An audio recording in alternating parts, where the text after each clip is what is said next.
આજે આપણે ગણના સાબિતીના આગળ નવા દાખલાઓ શીખશું। સ્વાધ્યાય નંબર 1 નો દાખલા નંબર 4।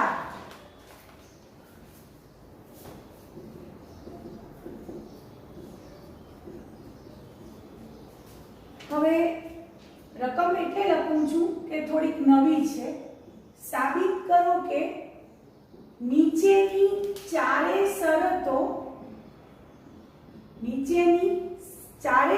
સમકક્ષ છે અને એ ચારે ચાર શરતો લખું છું। પહેલી શરત છે a ઉપગણ b, બીજી શરત છે a - b બરાબર 5, ત્રીજી શરત છે a યોગ b બરાબર b, ચોથી શરત છે a છેદ b બરાબર a। આ ચારે ચાર શરતો સમકક્ષ છે એમ સાબિત કરવા માટે આપણે શું કરશું તો 1 ઇમ્પ્લાઇઝ 2 સાબિત કરશું, 1 ઇમ્પ્લાઇઝ 2 સાબિત કરશું, પછી 2 ઇમ્પ્લાઇઝ 3 સાબિત કરશું, પછી 3 ઇમ્પ્લાઇઝ 4 સાબિત કરશું અને છેલ્લે 4 ઇમ્પ્લાઇઝ 1 સાબિત કરશું। આવી રીતે આ વિધાન સમકક્ષ છે એમ સાબિત કરશું। તો પહેલું આપણે સાબિત કરવા જઈ રહ્યા છીએ 1 ઇમ્પ્લાઇઝ 2 માટે। એટલે શું કે 1 પરિણામ જે છે એને પક્ષ તરીકે લઈ લેવાનું, એ આપેલું હશે અને 2 સાબિત કરશું। તો લખશું અહીં a ઉપગણ b આપેલું છે। હવે આપણે શું સાબિત કરશું? a - b બરાબર 5 સાબિત કરશું। તો a - b બરાબર 5 સાબિત કરીશું। હવે a ઉપગણ b આપેલું છે, a ઉપગણ b, તો બંને બાજુ b' સાથે છેદ ક્રિયા લઈએ છીએ। બંને બાજુ b' ગણ સાથે છેદ ક્રિયા લઈએ છીએ। બંને બાજુ b' સાથે છેદ ગણ લેતા હવે a છેદ b' આ બાજુ છે ડાબી બાજુ અને જમણી બાજુ b છેદ b' એટલે 5 થાય। કોઈ પણ ગણ અને એનો પૂરક ગણનો છેદ ગણ હંમેશા 5 થાય અને a છેદ b' એટલે a - b, મેં તમને સંકેત લખાવ્યો તો a - b is a subset of 5। ત્યાં કારણ લખશું a છેદ b' બરાબર a - b, એના ઘટકો પણ b સિવાયના, એને તમે a છેદ b' અથવા a - c બંને સંકેતો સમાન છે આપણે લખી શકશું, બંને અર્થ સમાન છે, સંકેતો અલગ છે। હવે આને નંબર 1 આપો। વળી તમને ખબર છે ખાલી ગણ છે એ હંમેશા કોઈ પણ ગણનો ઉપગણ હોય, તો a - b નો પણ ઉપગણ થઈ શકે। એટલે તમે 1 અને 2 પરથી શું સાબિત કર્યું? 1 અને 2 પરથી a - b એ ખાલી ગણનો ઉપગણ છે અને ખાલી ગણ છે a - b નો ઉપગણ છે। Therefore બંને એકબીજાના ઉપગણ છે એટલે a - b બરાબર 5। Therefore તમે શું સાબિત કર્યું? 1 ઇમ્પ્લાઇઝ 2 સાબિત કર્યું। એટલે તમે સાબિત કર્યું a ઉપગણ b તમે લીધો, a ઉપગણ b આપણે લીધો અને શું સાબિત કર્યું? a - b બરાબર 5 સાબિત થાય છે। એટલે આપણે પહેલી શરત સાબિત કરી, 1 ઇમ્પ્લાઇઝ 2 સાબિત કર્યું। હવે 2 ઇમ્પ્લાઇઝ 3 સાબિત કરીશું। તો બધા ધ્યાનથી જોશે। 2 ઇમ્પ્લાઇઝ 3 સાબિત કરવા જઈ રહ્યા છીએ।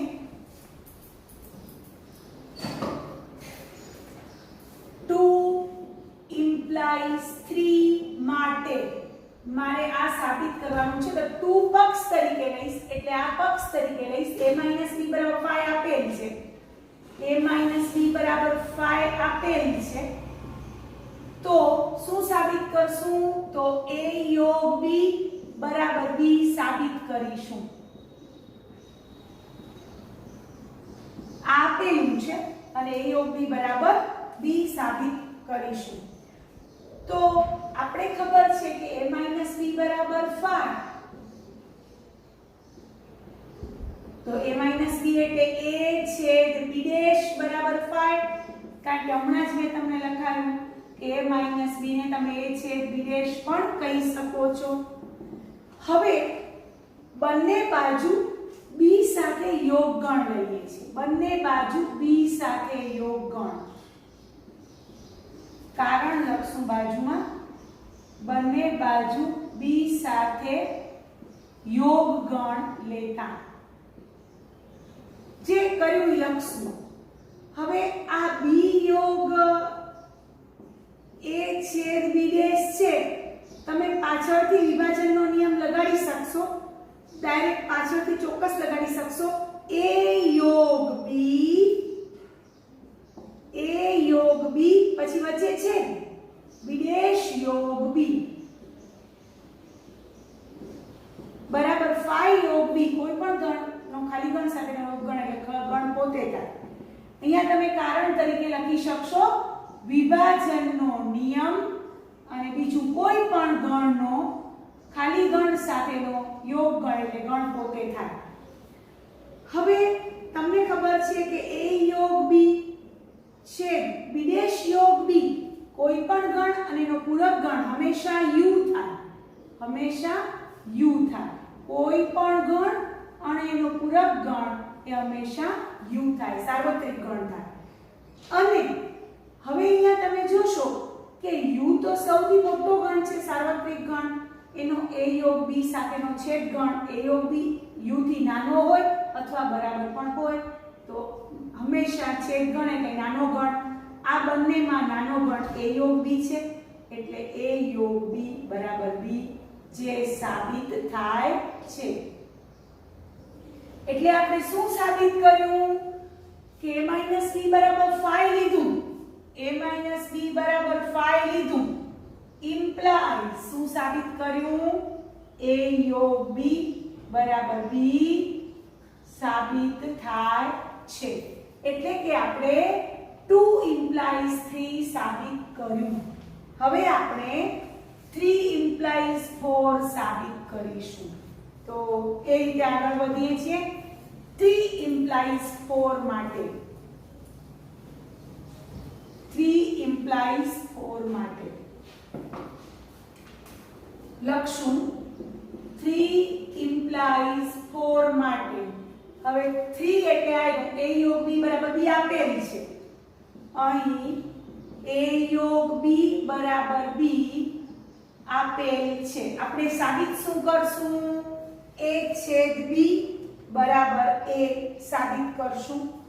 તો બધા ધ્યાનથી જોશે. આપણે a છેદ b થી ચાલુ કરીએ. a પછી છેદ b ની જગ્યાએ a યોગ b લખીએ. આ b છે એની જગ્યાએ a યોગ b લખશું. કારણ કે લખશું a યોગ b બરાબર b. હવે વિભાજનનો નિયમ લગાડશું. a છેદ a છેદ a યોગ a છેદ b વિભાજનનો નિયમ લગાડશું. બાજુમાં લખવાનું વિભાજનનો નિયમ. હવે તમને ખબર છે કે a છેદ a એટલે 1 થાય, સ્વયંઘાતી નિયમ. યોગ a છેદ b કારણ લખશું a છેદ a બરાબર a.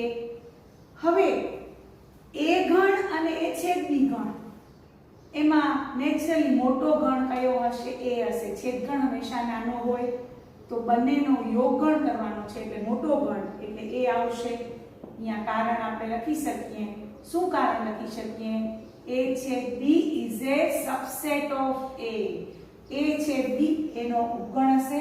તો યોગ જ્યારે કરશો આ બંનેનો તો મોટો ગણ એટલે આ મોટો ગણ છે એ આવશે અને બરાબર આપણી પાસે a છેદ a બરાબર a આવી ગયું. ધેરફોર આપણે શું સાબિત કર્યું? a યોગ b બરાબર b લીધું ઇમ્પ્લાઇઝ a છેદ b બરાબર a સાબિત થાય છે. એટલે આપણે શું સાબિત કર્યું? 3 implies 4 સાબિત કર્યું. હવે આપણે 4 implies 1 સાબિત કરશું. તો આપણે લઈએ છીએ 4 implies 1. હવે 4 implies 1 માટે હવે તમને બધાને ખબર છે કે આપેલું શું છે? 4 આપેલું છે. 4 implies 1 એટલે 4 આપેલું છે, 1 સાબિત કરવાનું છે. તો અહીં a છેદ b is equal to a આપેલું છે. આપેલું છે 4. હવે a ઉપગણ b આપણે સાબિત કરવાનું છે. તો a ઉપગણ b સાબિત કરવા માટે આપણે જ્યારે કોઈ પણ ગણને બીજા ગણનો ઉપગણ સાબિત કરવો હોય તો પહેલા ગણમાં આપણે ઘટક લેશું. અહીં x belongs to a લેતા. હવે તમને ખબર છે કે a છેદ b બરાબર a છે એટલે a ની જગ્યાએ તમે શું લખશો? a છેદ b, કારણ કે a છેદ b બરાબર a જે આપેલું છે એનો ઉપયોગ કર્યો. હવે x a માં પણ છે, x a છેદ b માં પણ છે, તો x b માં હોય કારણ કે છેદ ક્રિયાની વ્યાખ્યા તમને ખબર છે. therefore તમે શું સાબિત કર્યું? x belongs to a લીધો અને x belongs to b આવ્યો. therefore આપણે સાબિત કર્યું 4 implies 1. 4 હતું a છેદ b બરાબર a implies a ઉપગણ b સાબિત થાય છે.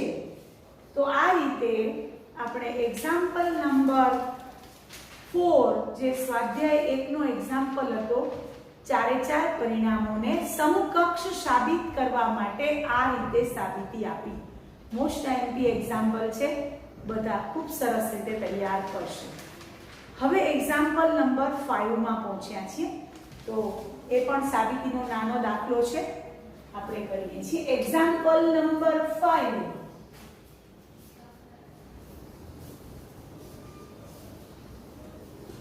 સ્વાધ્યાય 1 નો એક્ઝામ્પલ નંબર 5. હા, રકમ છે સાબિત કરો કે a ઉપગણ b તો c minus b is a subset of c minus a. રકમ આવી આપેલી છે. સાબિત કરો કે a ઉપગણ b જો આપેલું હોય તો c minus b is a subset of c minus a સાબિત કરવાનું છે. તો હવે આપણે શું કરશું? આપણે આ ગણને આનો ઉપગણ બતાવવાનો છે. પહેલો ગણ જે c minus b છે, બીજો ગણ છે c minus a. તો c minus b ને c minus a નો ઉપગણ બતાવવા માટે આમાં ઘટક લેશું. આમાં એક ઘટક લેશું અને એ ઘટક આમાં બતાવશું એટલે એનો ઉપયોગ થઈ જશે, ઉપગણ થઈ જશે. અને એમાં આપણે આ પક્ષ તરીકે એનો ઉપયોગ પણ કરશું.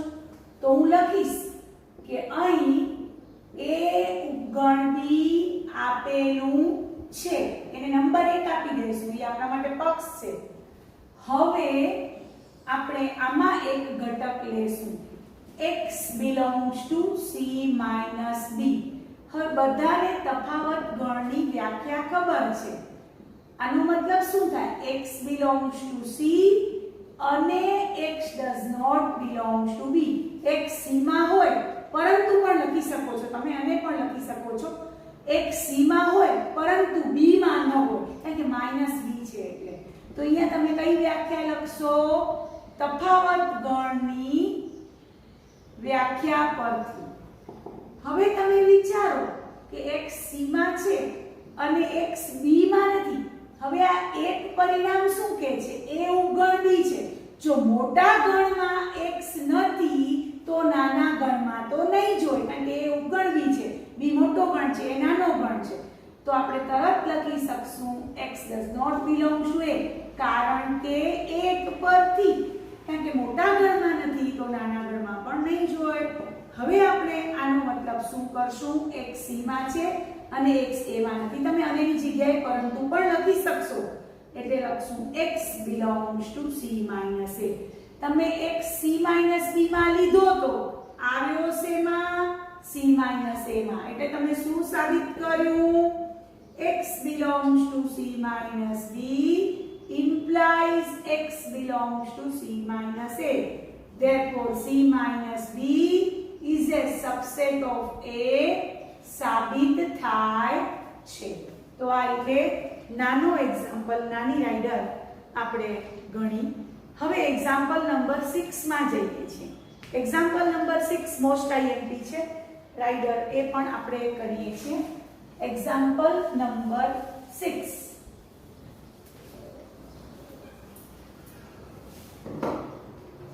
એક્ઝામ્પલ 6 ની રકમ છે જો power set of A is equal to power set of B, એટલે કે P of A બરાબર P of B હોય તો કોઈ પણ બે ગણના ઘાત ગણો સમાન હોય તો સાબિત કરો કે એ બે ગણ પણ સમાન હોય. તો આપણે A બરાબર B સાબિત કરવાનું છે. P of A બરાબર P of B આપેલું છે તો આપણે A બરાબર B સાબિત કરવાનું છે. હવે આપણે બહુ ધ્યાનથી કરશું. આપણે ખબર છે કે જ્યારે A બરાબર B સાબિત કરવું હોય ને તો આપણે A ઉપગણ B તથા B ઉપગણ A સાબિત કરીશું. A છે B નો ઉપગણ બતાવશું, B છે A નો ઉપગણ બતાવશું, પછી આપણે કહી દઈશું કે 1 અને 2 પર અને 1 નંબર અને 2 પર એક A બરાબર B આવી જશે. બરોબર? તો આપણે હવે લખશું A ઉપગણ B સાબિત કરવા માટે ધારો કે અહીંયા ધ્યાન, પહેલા ગણમાં એક ઘટક લીધો x belongs to A, છેલ્લે x b માં આવશે તો હું કહી દઈશ A ઉપગણ B, પણ મદદ લઈશ કોની? તો આની પણ મદદ લઈશ, આને નંબર 1 આપી દઈશ P of A બરાબર P of B ને. હવે x જ્યારે A માં છે તો x દ્વારા બનતો એકાકી ગણ એનો શું થાય? ઉપગણ થાય. આપણે બરોબર સમજીએ, યાદ કરીએ. કોઈ પણ ગણ A માં x ઘટક છે તો એનો તમે છગડીયા કૌંસમાં લખો એટલે એનો એકાકી ગણ કહેવાય. તો એનો શું બની જાય? ઉપગણ. તો belongs to ન લખાય, ઉપગણ લખાય. હવે તમને બધાને ખબર છે ઘાત ગણની વ્યાખ્યા કે આ છગડીયા કૌંસમાં x એટલે એકાકી ગણ x એ એનો ઉપગણ છે, એટલે એ શેમાં આવેલો હશે? એના ઉપગણના ગણમાં. એના ઉપગણનો ગણ એટલે એનો ઘાત ગણ, પાવર સેટ ઓફ A. અહીંયા કારણ લખાય ઘાત ગણની વ્યાખ્યા પરથી. હવે તમને ખબર છે કે x A power set of A માં હોય તો પાવર સેટ ઓફ B માં હશે જ, કારણ કે આપણે એક નંબર આપ્યો છે, આપણા માટે પક્ષ છે, એટલે આપણે લખશું કારણ કે 1 પરથી. હવે જો છગડીયા કૌંસમાં x A power set of B માં હોય એટલે B ના ઘાતગણમાં હોય તો x છે એ B ના ઘાતગણમાં ક્યારે આવે? જ્યારે B નો ઉપગણ હોય તો, કારણ કે આ B ના ઉપગણનો ગણ છે તો નેચરલી x છે એ B નો ઉપગણ થયો. હવે x જો એ B નો ઉપગણ થયો છગડીયા કૌંસમાં x તો x belongs to શું આવ્યો? B આવ્યો. ઘટક સ્વરૂપે x લખાય, ગણ સ્વરૂપે છગડીયા કૌંસમાં x લખાય. ગણ અને ગણ વચ્ચે સંબંધ ઉપગણ ન હોય, ઘટક અને ગણ વચ્ચે સંબંધ belongs to ન હોય, એ આપણે ખબર છે. તો તમે x A માં લીધો હતો અને આવ્યો શેમાં? B માં. Therefore x belongs to A implies x belongs to B. Therefore A is a subset of B. Number 1 સાબિત થાય છે. હવે એવી જ રીતે આપણે ધારો કે y belongs to B લઈએ તો છગડીયા કૌંસમાં y is a subset of B કહેવાય, એટલે કે છગડીયા કૌંસમાં y belongs to power set of B કહેવાય, કારણ કે B ના ઘાત ગણમાં B ના ઉપગણો આવેલા હોય. હવે તમને બધાને ખબર છે કે પાવર સેટ ઓફ B બરાબર પાવર સેટ ઓફ A છે, કારણ કે આના જેમ જ 1 પરથી લખશું. હવે જેવો છગડીયા કૌંસમાં y power set of A માં આવ્યો એટલે એનો શું થાય? ઉપગણ. આ બધી વ્યાખ્યા ઉપર આધારિત છે અને આ ગણ એનો ઉપગણ થાય તો y શેમાં આવે? A માં આવે. y ઘટક છે, ઘટક હોય એટલે belongs to સ્વરૂપે લખાય. તો તમે y B માં લીધો તો આવ્યો શેમાં a માં, therefore તમે લખશો y belongs to b implies y belongs to a, therefore b is a subset of a. Number 2 આપશું, therefore 1 અને 2 પરથી આપણે સાબિત કર્યું a બરાબર b સાબિત થાય છે. તો આ રીતે આપણે એક્ઝામ્પલ નંબર 6 કર્યો. હવે આપણે એક્ઝામ્પલ નંબર 7 તરફ જઈએ છીએ. આ ચેપ્ટરનો સાબિતીનો દાખલો હવે આગળ કરવા જઈ રહ્યા છીએ. એક્ઝામ્પલ નંબર 7 માં શું રકમ આપી છે એ આપણે જોઈએ.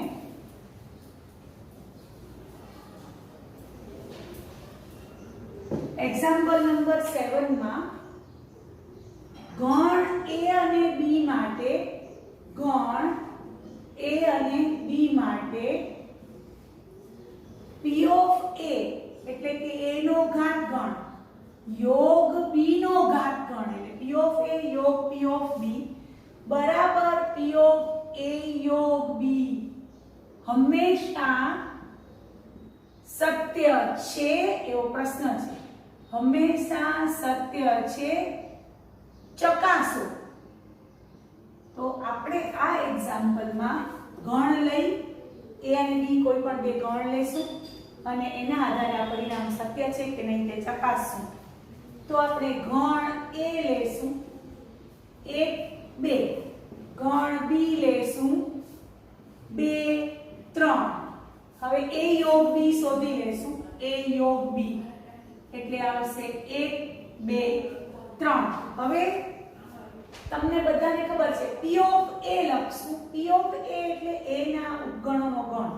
a ના ઉપગણોનો ગણ એટલે a નો ઘાત ગણ. એટલે ગણ a પોતે, ખાલી ગણ 1, એકાકી ગણ 1 2, એકાકી ગણ 2. આ રીતે p of a લખ્યા. p of b એટલે શું? અને અહીંયા તમને a એટલે ખબર હોવી જોઈએ. a એટલે 1 2 એટલે કદાચ ભૂલ ન થાય તો આપણે અહીંયા a એટલે 1 2 લઈ લઈએ. p of b એટલે b ના ઉપગણોનો ગણ એટલે b નો ઘાત ગણ. તો b લખશું 2 3 5, એકાકી ગણ 2, એકાકી ગણ 3. આ રીતે p of a યોગ b પણ લખી લઈએ આપણે. એ પછી લખીએ પહેલા આ બંનેનો યોગ ગણ કરી લઈએ. p of a યોગ p of b. યોગ ગણ તમને ખબર છે કે p of a માં હોય p of b માં ન હોય તોય લેવાના, p of b માં હોય p of a માં ન હોય તોય લેવાના, બંનેમાં કોમન હોય એ લેવાના. તો p of a યોગ b માં કયા કયા આવશે? પેલો 5 બંનેમાં કોમન છે. પછી 1 લેશું એકાકી ગણ 2 3 1 2 2 3. આ આપણા p of a યોગ b ના ઘટકો છે. ગણ સ્વરૂપે આપણે લખ્યા. હવે નંબર 1 આપી દો. હવે p of a યોગ b એટલે શું? a યોગ b નો ઘાત ગણ. a યોગ b નો ઘાત ગણ એટલે a યોગ b પોતે પહેલા તો આવશે. a યોગ b પોતે એટલે 1 2 3. પછી ખાલી ગણ, પછી બધા એકાકી ગણ 1 2 3, પછી બધા બે ઘટકો વાળા ગણ 1 2 2 3 3 1. બરોબર? બધા જ આવી ગયા. હવે આપણે નંબર 2 આપી દઈએ. હવે જોઈએ તો નંબર 1 અને નંબર 2 આમાં 8 ઘટકો છે જ્યારે આમાં 6 ઘટકો છે. તો આ રીતે આપણે કહી શકીએ કે બધા ગણ a અને b માટે a અને b પર 1 અને 2 પરથી આપણે કહી શકશું p of a યોગ p of b is not equal to p of a યોગ b. આ બધા a અને b માટે સાચું નથી. કોઈક માટે ઇક્વલ ટુ થાય છે, કોઈક માટે નોટ ઇક્વલ ટુ. આપણે આ બંને ઉદાહરણો લઈ અને આ પરિણામને હંમેશા સત્ય નથી એમ આપણે સાબિત કર્યું. તો આજે આપણે આટલું કરશું. તમને લોકોને મારો વિડીયો પસંદ આવ્યો હોય તો તમે શેર કરશો, લાઈક કરશો અને મારી ચેનલને સબસ્ક્રાઇબ કરજો. Thank you very much.